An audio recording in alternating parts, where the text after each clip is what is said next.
Hello to everyone in this virtual talk, and especially to the Weizenbaum Institute community. I'm extremely honored to speak today about the Data Governance Act and give some legal thoughts on the Data Governance Act from my side. And this talk is therefore about a couple of things, and I will also say what it's not about. I will give you a short, brief overview about the DGA so that everyone is in the loop. We have seen a proposal of the Data Governance Act in November 2020 by the European Commission. We have already seen a so-called presidency compromise text in February 2021, where the current presidency, has already tackled some of the criticism that the DGA has received. And we also, I will briefly point to that, have already seen a draft report of the Committee on Industry, Research and Energy of the European Parliament in March 2021, which also points to potential amendments to the proposal of the European Commission. It's my task today, and I was explicitly asked to do that, to actually point some nitty-gritty things from a lawyer's perspective. That is to say, really do 2, 3, 4 deep dives to the text of the GDPR, to the legal norms and the problems or the challenges connected to those norms. I will especially look with you at the rules on data intermediaries, which is, at least from the data economy's point of view, probably the most important part of the DGA. And I would also like to give some thoughts on the international dimension, so the global dimension the DGA has. This is to say, who is bound by the DGA but is not positioned in the European Union, and also the question to what extent the European Union uses the DGA to transport these legislative instruments and the thoughts and the values connected to it to the world. Finally, I would like to give some further policy considerations, maybe to think about and maybe to discuss about during the Q&A. So what is this talk not about? It's not about every nitty-gritty detail. It's not possible, facing this 40 neat pages the DGA has, to speak about everything, but I will try to give you at least sort of the main insights. And I will not my task as lawyer today to talk about the economic consequence of the DGA, but maybe at one point I will try at least to point to 1 or 2 things which do probably also have some economic consequences as part of the regulation. So what's the setting? Volker already told us that the DGA is not a standalone proposal. It is part of a greater strategy, the European data strategy by the European Commission, which encompasses a couple of different proposals regulating the data economy, data-driven business models, digital business models. And this is to say, especially the Digital Markets Act as part of the competition law regulation, the Digital Service Act as part of the general regulation of intermediaries and especially liability of intermediaries. And it is announced that there will be a further Data Act proposal in 2021. I will come back to that act in a minute or at the end of the talk. So this is sort of what is planned. So all these acts here, including the DGA I'm discussing today, are at this moment in time proposals, not in force yet. But that is not to say that there isn't anything so far. Obviously, we have the GDPR already as one of the main instruments governing the processing of at least personal data. And obviously, we have further rules, general rules on competition, we have rules like the B2B platform, platform regulation, and obviously other aspects in specific fields on which this DGA and the other aspects build upon. But now directly to the DGA. The DGA is not a coherent proposal regulating one aspect to the very detail, but it actually encompasses three different fields which are connected to data in general. First of all, it deals with public sector data, specific public sector data that falls under intellectual property or trade secret regulation. It covers rules on data intermediaries, and it does show us and propose us some rules on so-called data altruism. So with a little bit more detail, public sector data is linked not to all the different rules we find on public sector data, but it lays down some regulations on the conditions for reuse of data held by public sector bodies. I will briefly point to that in a minute again, but to sort of, as the main part of this talk, it's dealing with rules on data intermediaries, and this is to say a notification mechanisms implemented there, and the supervisory framework for data sharing services, that is to say for data intermediaries, which is established by the second big part of the DGA. And as a third part, we find a framework on data altruism. So this is to say situations where data subjects voluntarily give their data for altruistic means. So, for example, for an university research institute researching on the COVID-19 pandemic, receiving data from data subjects on a voluntary basis. So that is to say in a non-profit surrounding. My focus today, however, will mainly be on data intermediaries as sort of the prime regulation with relevance to the data economy. Why is the Data Governance Act actually proposed? What is the European Commission aiming for?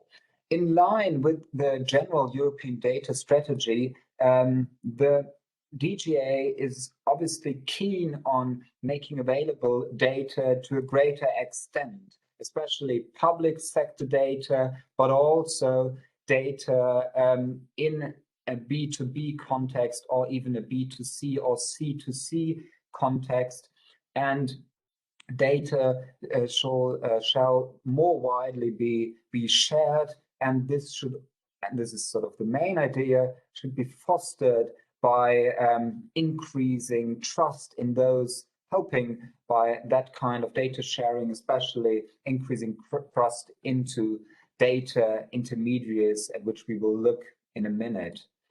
A side point to that is that the establishment of rules on data intermediaries is also seen by some that this could actually be a way where European companies could become relevant actors, being a data intermediary, not again sort of the GAFAM of this world, that is at least proposed by some, that this could be sort of a business model for European unions establishing themselves as neutral to some extent data intermediaries, data brokers, not leaving this business opportunities to the established, to the big sort of tech companies we know so far. And as a last point, obviously, the altruistic use of data is also fostered by this DGA, by those rules on data altruistic organizations. As a sort of bottom line, all this goes to the aim of the European Commission to boost the digital single market, to boost the European data space as part of an efficient, attractive European digital economy. And we might critically ask at the end of this talk whether the DGA is actually helping this notion of a boost, or whether the opposite is the case. But before we turn to the DGA in some more detail, it is important to know what is actually not in there. We do not find things which might be very helpful, like guidelines on data handling. So we do not find, and this is a very important aspect, we do not find exceptions from data protection law. So all the questions we do have with regard to the GDPR and to the difficult questions, when does actually the GDPR apply? When is data anonymized and the GDPR does not apply? When is it only pseudonymized and it still applies? All these questions do still arise as, and this is now highlighted in the present compromise text, the regulation, the GDA does not limit the data protection law rules. You still have to stick and to adhere to all the data protection law rules in case you're processing personal data. And it does also, even within data protection law, not create a justification for data processing. So the question whether or not one is actually allowed to process data, personal data, is not answered by the DGA. And furthermore, we do not see any exceptions from competition law. This is explicitly highlighted, as data sharing can obviously amount inter alia to information exchanges. Those are nevertheless bound by the rules of competition law, antitrust law. So the DGA does not even, or does not also help on that aspect as well. And furthermore, what one might have expected, it does not create any new data access right, something which is obviously in the key point of discussions with regard to the data economy in the last years. It does not touch any sector-specific rules we have so far, including sector-specific access rights.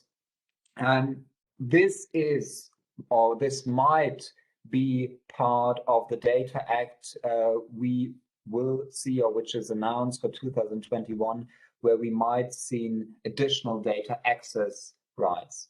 So a lot what is actually not regulated in this act, which is called Data Governance Act, but leaves a lot of things out which you might expect in this act. That it does not even create something like a right to reuse with regard to public bodies' data is explicitly spelled out in Article 3, Paragraph 3, that even with regard to public bodies' data, so the rules on reuse, it also only sets a framework regarding the conditions if reuse is granted. It does not grant a right, or it does not create an obligation to actually allow the reuse of data in that context. Turning now to the data intermediaries, and sort of the main part of my thoughts on the DGA. Why are data intermediaries somehow important? We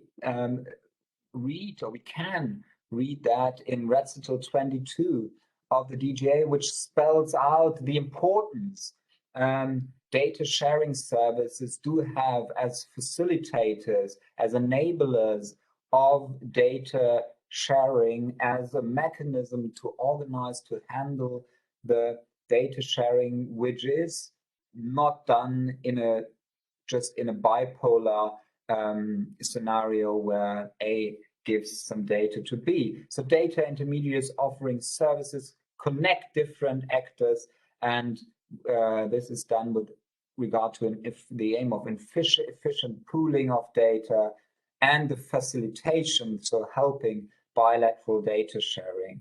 And this will be important in a minute again, those kind of intermediaries shall be independent of data holders and data users, shall be sort of a third actor helping data-driven ecosystems independent of any player with significant degree of market power. So in that phrase, you see against whom you might say these rules are also targeted, and what is aimed for with that idea.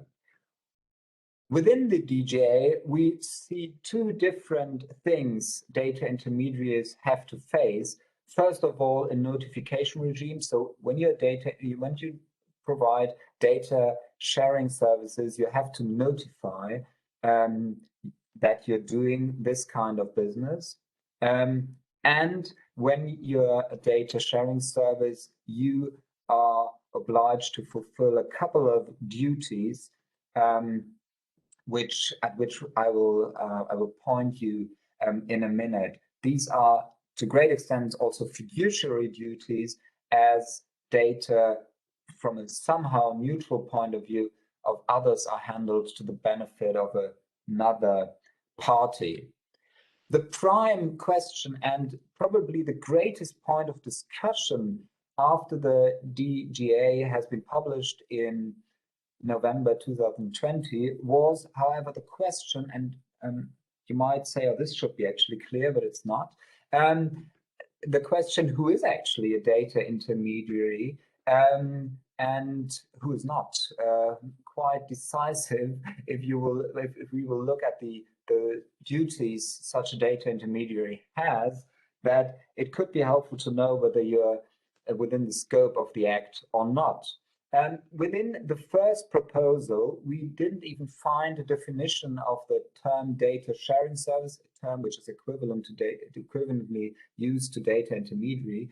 We only found a definition on data sharing, pointing to the provision by a data holder of data to a data user for the purpose of joint or individual use of the shared data based on voluntary agreements directly or through an intermediary.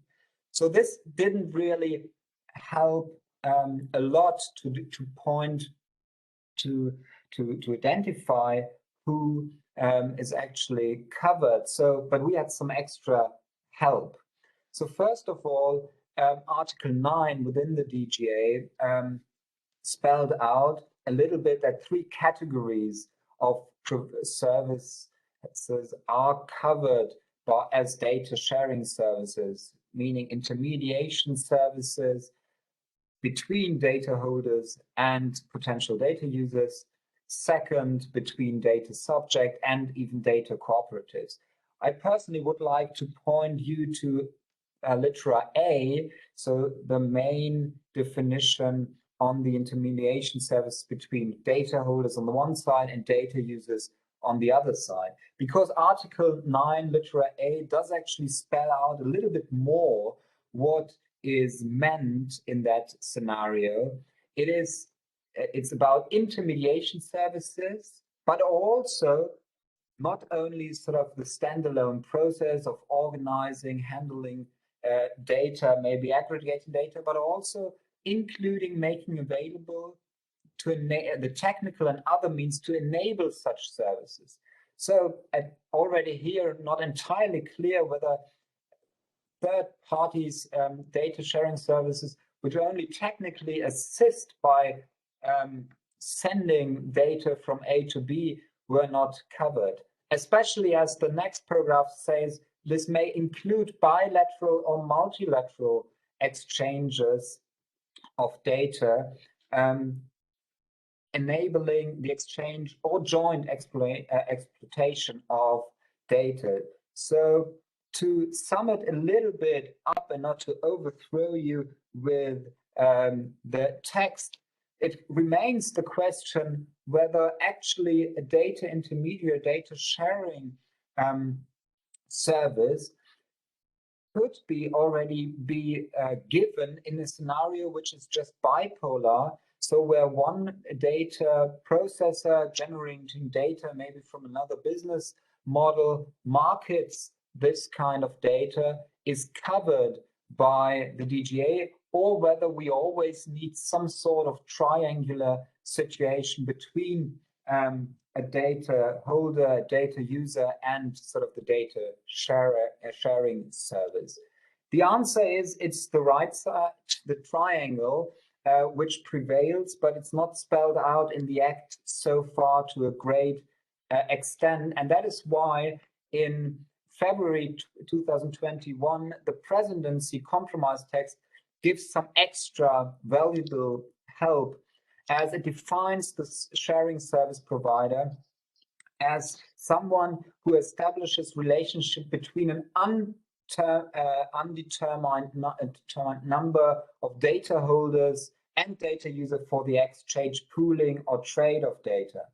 And also the draft report by the Committee on Industry, Research and Energy of the European Parliament even goes further by implementing some more definitions on the question who is a data sharing service provider. They include something which is already in the recitals of the DGA, which are not binding, but are part of the Act and are very, for lawyers at least, very useful sources to interpret the Act. But to say that very clearly, many were dissatisfied with the fact that we only found things we are now seeing here in the recitals, only in the recitals, and not within the DGA itself, so within the articles which are sort of hard law. And the compromise text and the draft report now to try to transform those things we see in the recitals actually to the hard law. Because it was spelled out in the recital that the regulation should only cover providers of data sharing services that have as a main object the establishment of a business, a legal or potential also technical relation between data holders on the one side and potential users on the other side, and assist those parties in those kind of transactions. And again, only cover services aiming at intermediating between an indefinite number of data holders and data users. That is to say, so for example, a car manufacturer getting some non-personal data from its cars, its machines, who wants to market those kind of non-personal data to any other party on the basis on a data license agreement, are not covered by the Data Governance Act in read through the lens of Recital 22 and the amendments proposed. However, all those car manufacturers and other companies licensing their byproducts, their non-personal data, which often result as a byproduct from other things, had the fear that they could be covered by the DGA. And we will see in a minute when we look at the duties that this is quite decisive and now very helpful that we got these sort of first points of clarification.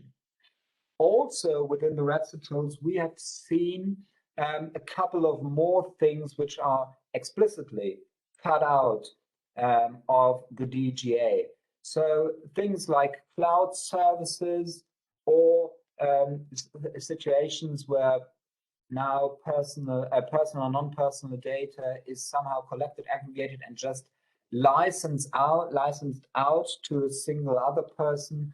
Also, those data sharing services which handle copyright protected content are cut out, as those are regulated by the new copyright rules which were discussed to a great extent during the last years, but also where this data is only shared with regard to IoT applications, and also in those scenarios which fall under the question of data altruism, so in non-profit scenarios which are governed or which fall under the rules on data altruistic organizations within the DGA. Against this background, we nevertheless still might ask ourselves who actually wants to be a data intermediary, as obviously at least the European Commission is of the opinion that this is an attractive way to be, attractive way to organize a business model around to market data, and obviously to facilitate data sharing. The problem is, and we have seen that already, that the DGA offers little to a data intermediary. It does not give him an exception from data protection law rules. It does not give him an exception from competition law rules. It does not add sort of a true benefit to the existing status where data is handled and data is transferred normally on the basis of, at least non-personal data, on the basis of license agreements. You might argue that it offers him a strict regime which increases, and that's what the Commission argues, increases the trust of everyone in the market to data intermediaries, and it will facilitate some new business opportunities by people starting to share. It's more an economic than a legal question, but I'm not, at least from a lawyer's point of view, so convinced that this is so strong, that trust is so strong compared to the existing nature, that that's really helpful. And a second thing is, if you look at the duties, the question who wants to be a data intermediary might even be more difficult to answer. There are a lot of duties, 11 duties in Article 11. And I would only like to highlight to a couple of those. What is of central importance is that it is proposed in the November 2020 Act that the provider may not use the data for which it provides the services for other purposes than to put them at the disposal of data users. So imagine again the car manufacturer having their non-personal data as byproduct, trying to market those. If he would fall, the company would fall under the DGA, he would not even be allowed to use it for any other purposes, something which does not really would increase the motivation to do data sharing in the first place or to establish such a mechanism. Additionally, he would also have to place that into a separate legal entity. That's sort of the second bit within this paragraph 1. The data sharing services shall be placed in a separate legal entity. So imagine a smaller company having data as byproduct being within the DGA would lead to create a new legal entity with all the costs associated to it. So again, we will come back to that, maybe an aspect that does not favor small and medium-sized companies, but rather those having enough funding or being big enough to structure a respective business model around that. Furthermore, paragraph 3, the sort of fiduciary aspect of data sharing services are highlighted as one is obliged to do the service fair, transparent, and non-discriminatory for both data holders and data using, including as regard prices. So this fiduciary idea really comes to our mind when looking at this, that the data sharing service should somehow be neutral, at least with respect to the data holder and the data user. So from an institutional point of view, being in a separate legal entity, from an internal point of view, not using the data for any other purposes, and with regard to the external side, by marketing data on the basis of the criteria spelled out here. The DGA, however, does not stop there and gives us some more quite distinct duties one has to stick to.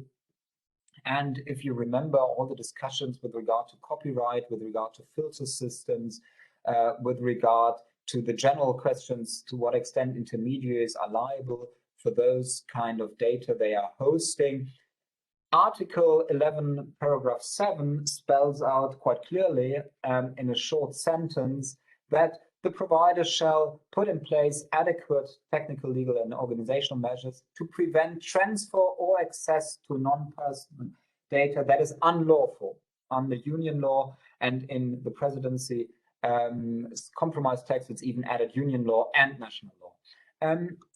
So that is to say, or that establishes something which is at least close to probably monitoring all the data which is hosted by having all the duties we have just recently seen with regard to copyright and with regard copyright relevant content is here now transformed pretty much to all data sharing services, establishing a quite strict regime.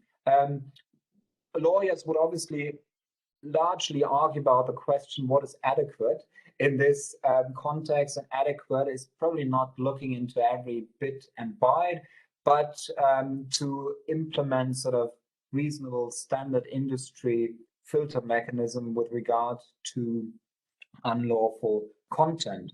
And again, and it's spelled out here again in paragraph 9, something which is actually rather clear, that everything has to be in compliance with competition law, and in one of the compromise texts it's also explicitly spelled out, and with regard to data protection law.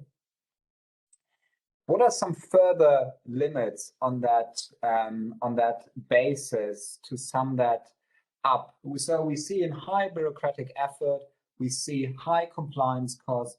We instead do not see rules on the quality of data, which would be rather helpful and maybe decisive. We do not see rules on actually the contractual relationship between the different actors.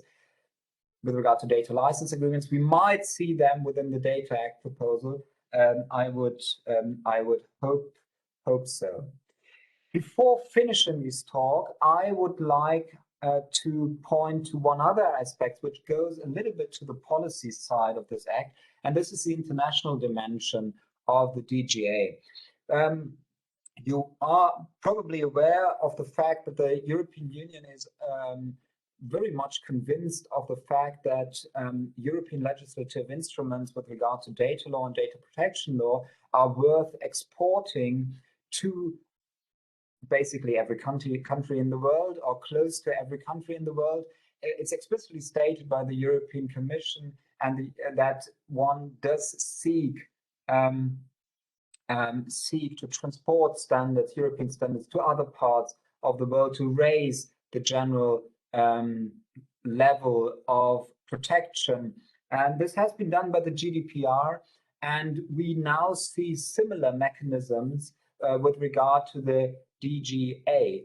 Because what is, from a lawyer's point of view, quite interesting is that we do not find strict rules on the scope of application with regard to the personal scope of application and with regard to the territorial scope of application within the DGA, but we find rules which point us to the fact that also non-EU data sharing services, data intermediaries, are covered, as it's spelled out in the red subtitles 27, that also non-EU providers might fall under the DGA, necessitates the close monitoring of the compliance. And that's the case if this company, this service, is planning to offer services to persons in one or more member states. So the DGA does implement something we also have seen with regard to the GDPR, a market principle. So everyone who's targeting itself to the European market has to stick to those rules on the European market. So even an American, a Brazilian, Australian company offering data sharing services to persons, and it's not specified natural person, can only also be legal persons within the European Union, would have to stick to those rules. And that would that mean it's sort of you could say, one of the push effects the European Union is using to transport their own rules to other parts of the world. They do that with regard to public bodies data. So next to data sharing services, now with respect to the public body data, also within the DGA, as within Article 5, paragraph 9, we find rules on the question that the Commission can actually classify non-EU countries as countries having a sufficient level of protection with regard to intellectual property, trade secrets, and so on. And this is a mechanism you are probably aware of.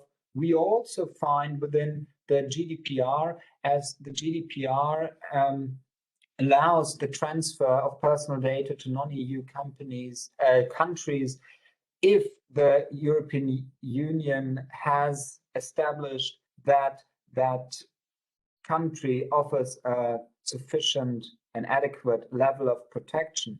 This is one of the pull effects, you could say, the European Union is using to actually bring other countries to raise their standard of protection. And here, at least with regard to public bodies data and with regard to intellectual property and trade secrets especially, we see the same mechanism, that the question of implementing such an act is something that obviously might attract other countries to raise their standard in order to then be acknowledged according to this Article 5, paragraph 9.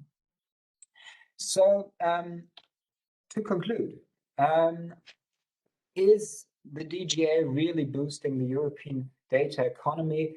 I have some doubts. First of all, it is a rather not heterogeneous act covering public bodies data, covering data intermediaries, cover data altruism, everything related to data, but rather three different things.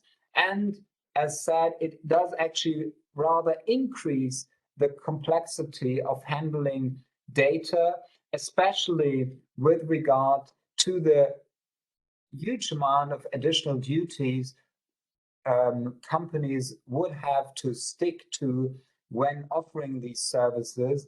And those kind of duties, again, could rather be fulfilled by bigger companies and might serve and lead to a burden to small or medium-sized companies. We furthermore will need, and we will probably get within the legislative process, some more further clarifications what is meant. We have seen already that within the last couple of months after the proposal has been published, that some more definitions have been added, that we got some more guidelines what is meant, but not sufficient probably so far in every respect. And especially with regard to the implementation of the DGA. So for example, the Act requires that you also, as a data sharing service, offer a level of IT security, of data security. Again, that's a question where we would need some more insight what the standards then are to offer security to those offering these kind of services. And as a last bit, we might question whether the EU is still on track in its global legislative data law competition. So the GDPR has been quite successful in that competition. It's another question whether the EU, as sort of the Facebook of legislators, has pushed a good product to the world or not. That's a question about the GDPR. With regard to the DGA, it is apparently, they're apparently trying the same thing, establishing rules for everyone who is targeting the European market and implementing some aspects that those kind of standards are also followed at other places of the world. But with regard to the very huge amount of norms we are now seeing today, Data Governance Act, Digital Markets Act, Digital Services Act, the GDPR, the B2B platform regulation, and maybe the potential Data Act, it's rather questionable whether sort of the regulatory framework for data sharing services is something which is in that way as small, medium-sized businesses, small business, or even bigger businesses or others would wish for to really facilitate data sharing. Thank you very much, and I'm now looking forward to the Q&A.